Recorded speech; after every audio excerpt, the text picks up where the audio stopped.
Now here is a statement in French of great importance to our French listeners by General de Gaulle, who was Undersecretary for War in M. Paul Reynaud's cabinet. Vous allez entendre maintenant une déclaration de la plus grande importance que va vous faire le général de Gaulle.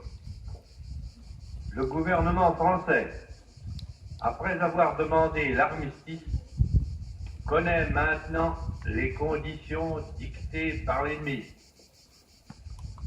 Il résulte de ces conditions que les forces françaises de terre, de mer et de l'air seraient entièrement démobilisées, que nos armes seraient livrées, que le territoire français serait totalement occupé et que le gouvernement français tomberait sous la dépendance de l'Allemagne et de l'Italie.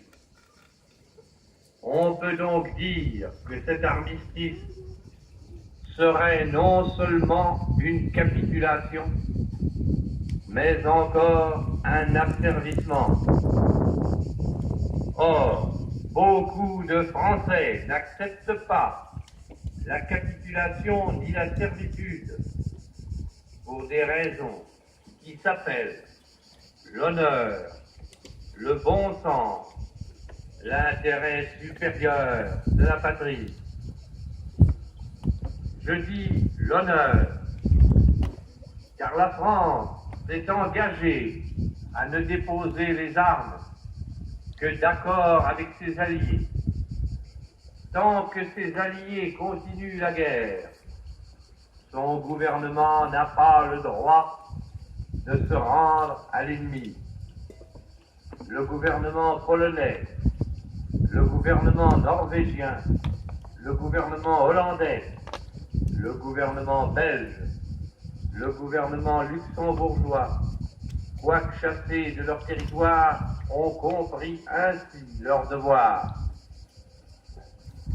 Je dis le bon sens, car il est absurde de considérer la lutte comme perdue.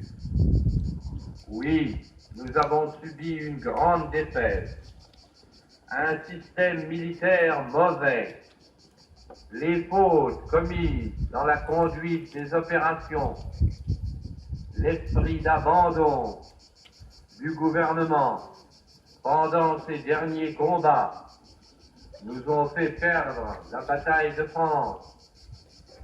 Mais il nous reste un vaste empire, une flotte intacte, beaucoup d'or. Il nous reste des alliés dont les ressources sont immenses et qui dominent les mers. Il nous reste les gigantesques possibilités de l'industrie américaine, les mêmes conditions de la guerre qui nous ont fait battre par 5000 avions et 6000 chars peuvent nous donner demain la victoire par 20 000 chars et 20 000 avions. Je dis l'intérêt supérieur de la patrie, car cette guerre n'est pas une guerre franco-allemande qu'une bataille puisse décider. Cette guerre est une guerre mondiale. Nul ne peut prévoir si les peuples qui sont neutres aujourd'hui le resteront demain. Même les alliés de l'Allemagne resteront-ils toujours ses alliés? Si les forces de la liberté triomphent finalement de celles de la servitude, quel serait le destin d'une France qui se serait soumise à l'ennemi? L'honneur, le bon sens, l'intérêt supérieur de la patrie commandent à tous les Français libres de continuer le combat là où ils seront et comme ils pourront. Il est par conséquent nécessaire de grouper partout où cela se peut une force française aussi grande que possible. Tout ce qui peut être réuni en fait d'éléments militaires français et de capacités françaises de production d'armement doit être organisé partout où il y en a. Moi, général de Gaulle, j'entreprends ici, en Angleterre, cette tâche nationale. J'invite tous les militaires français des armées de terre, de mer et de l'air. J'invite les ingénieurs et les ouvriers français spécialistes de l'armement qui se trouvent en territoire britannique ou qui pourraient y parvenir à se réunir à moi.